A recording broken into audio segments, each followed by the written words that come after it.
Good morning students. आपका subject है language across the curriculum and reflecting text. इसमें आपको मैं पढ़ा रही थी पठन के आवश्यक घटक। पठन के आवश्यक घटक में मैंने आपको उच्चारण क्लियर कर दिया था कि पढ़ने में हमें कौन कौन सी कठिनाइयाँ सामने आती है, कौन कौन सी कठिनाइयों का हम अनुभव करती है। तो उसमें उच्चारण आया था। उच्चारण के अंदर कौन कौन से कारण बताए गए थे और इसको समस्या का समाधान बताए गए थे। उसके बाद मैंने आपका टॉपिक लिया था विराम, जो एक पठन का घटक ही माना जाता है कि हम जब पढ़ते हैं, जब हम किसी भी कंटेंट को रीड करते हैं तो ये देखा जाता है कि हमें विराम चिन्हों की भी कई प्रकार की कठिनाइयाँ हमारे सामने आती है। इसकी वजह से हम एक फ्लुएंटली नहीं रीड कर पाते हैं। फिर मैंने आपको विराम चिन्हों में आने वाली कौन कौन सी कठिनाइयाँ हैं वो बताई थी, ठीक है। और अब मैं आपको बता रही हूँ विराम चिन्हों के प्रकार। तो पहले ये देखा गया था कि हिंदी में विराम चिन्ह के एक या दो ही प्रकार माने जाते थे, ठीक है। या तो एक पाई माना जाता था या फिर दो पाई माना जाता था, जिसे हम क्या करते थे, एक श्लोक के माध्यम से लिखते थे। जैसे आगे चले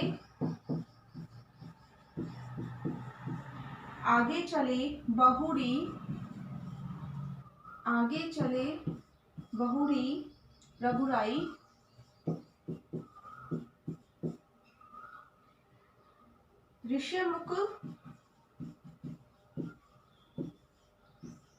ऋष्यमुख पर्वत नियाराई।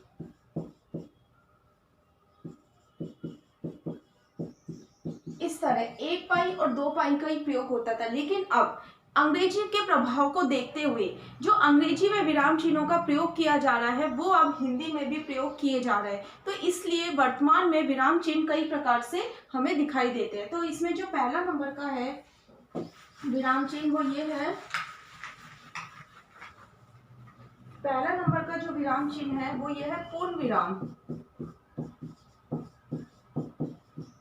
ठीक है। पूर्ण विराम जो होता है इसका जो अर्थ होता है वो ये होता है, पूर्ण विराम का अर्थ होता है भली भांति ठहर जाना,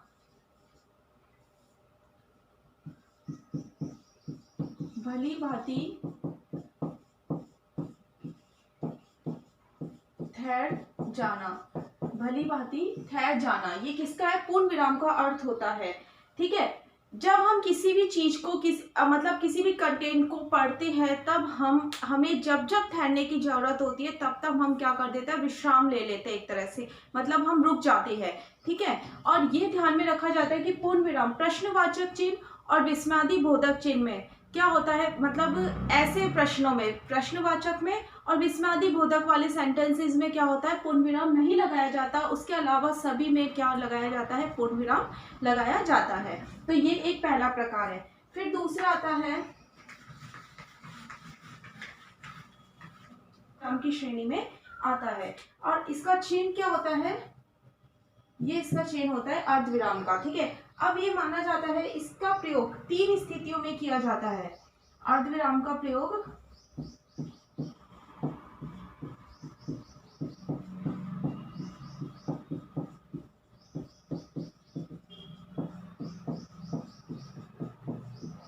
तीन स्थितियों में किया जाता है। पहली स्थिति आती है संयुक्त वाक्यों में,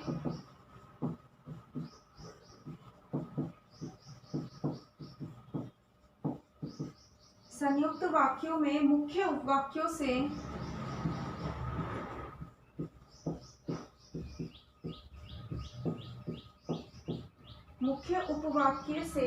संयुक्त वाक्यों में मुख्य उपवाक्यों से उस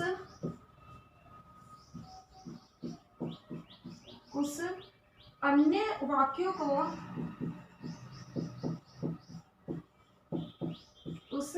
वाक्यों को अलग करने के लिए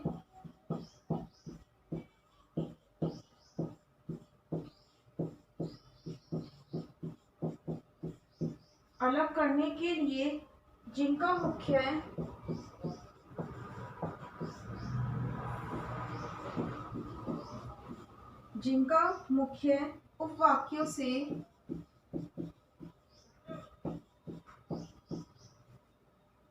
कोई संबंध हो,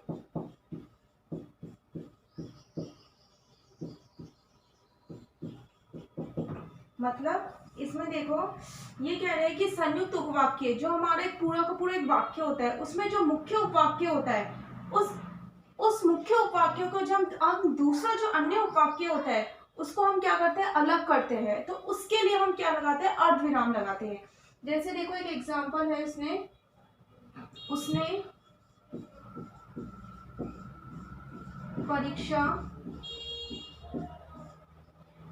परीक्षा में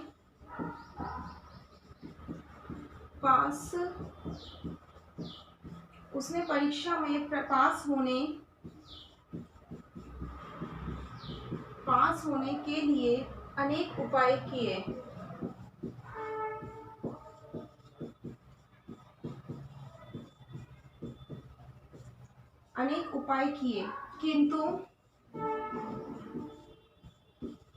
किंतु सभी निष्फल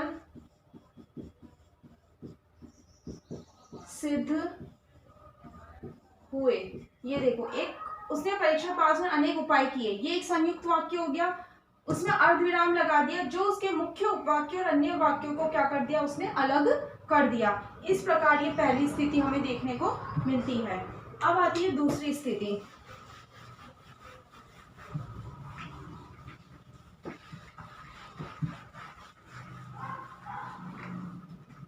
ठीक है, मिश्रित वाक्यों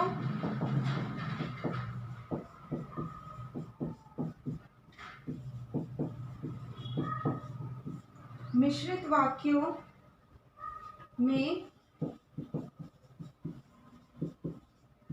प्रधान उपवाक्यों से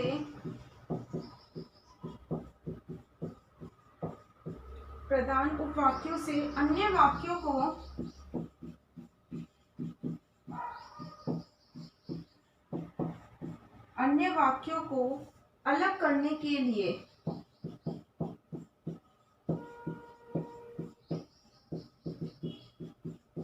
जैसे एक एग्जांपल देखो इसका, मैं जब आपके पास आऊंगा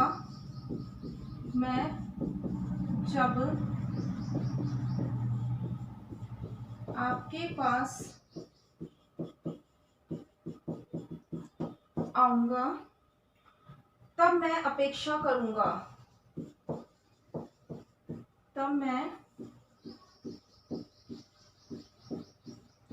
अपेक्षा करूंगा। ओके, जो मिश्रित वाक्य है, जो कंप्लीटली वाक्य है, उसमें जो प्रधान उपवाक्यों से, ठीक है, अन्य वाक्यों को, जो प्रधान उपवाक्य है और जो दूसरे उपवाक्य है, उनको अलग करने में हम किसका साइन लगाते हैं, अर्धविराम का साइन लगाते हैं। अब एक तीसरी स्थिति आती है,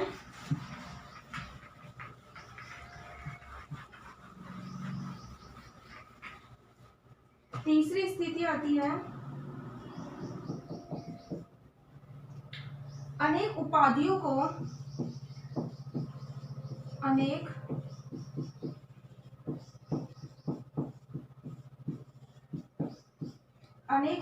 को एक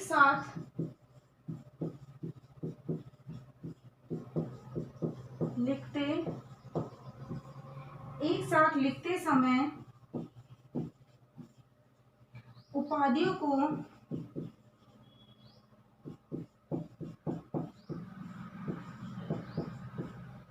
को अलग करने के लिए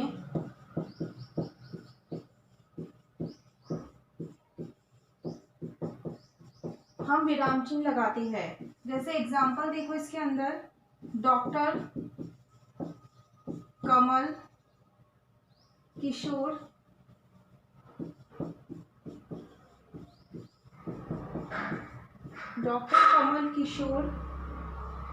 MA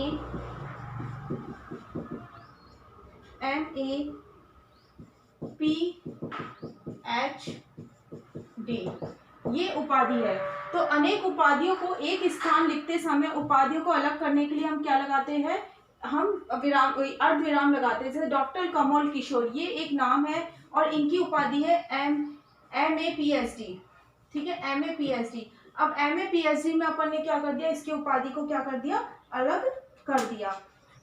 अब इसके अंदर आता है तीसरा प्रकार, ये सारे के सारे विराम चिन्ह की स्थितियां थी। अब आपका तीसरा प्रकार आता है प्रश्नवाचक चिन्ह।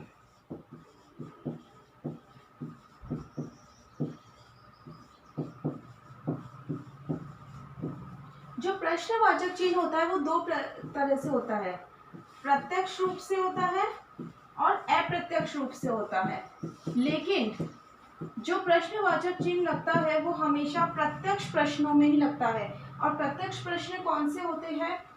देखो, तुम कब आए, तुम कब आए, ये है प्रत्यक्ष। तुम कब आए, अपन डायरेक्टली जो प्रश्न पूछ रहे, डायरेक्टली क्वेश्चन करते हैं, उसमें ही क्वेश्चन लगता है, क्या है ना, उसका ही साइन लगता है क्वेश्चन मार्क का। लेकिन अप्रत्यक्ष वाक्य कौन से होते हैं? मैं नहीं जानता,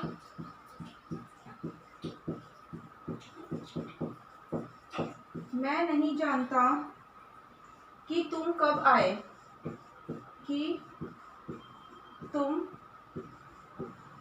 कब आए, ठीक है। इसमें क्वेश्चन मार्क नहीं लगेगा। ये अप्रत्यक्ष रूप से होता है कि हम डायरेक्टली किसी को नहीं पूछ रहे, हम क्या कर रहे हैं, इनडायरेक्टली बोल रहे कि मैं नहीं जानता कि तुम कब आए, और अपन नहीं बोलते तुम कब आए, तो वो प्रत्यक्ष हो गया और इसमें ये अप्रत्यक्ष हो गया। तो ये प्रश्नवाचक चिन्ह भी किसकी श्रेणी में आता है? विराम चिन्हों की श्रेणी में आता है। अब इसके आगे और कौन से प्रकार है मैं आपको नेक्स्ट वीडियो में बताऊंगी। आप इससे रिलेटेड रीडिंग करना, देखना क्वेश्चंस को।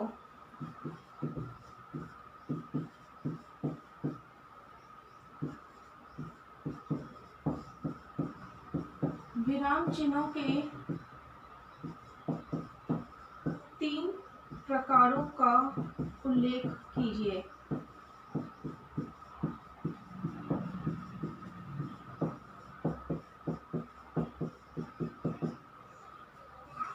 विराम चिन्हों के 3 प्रकारों का उल्लेख कीजिए। इसी के साथ घर पे रहिए, सुरक्षित रहिए। Thank you.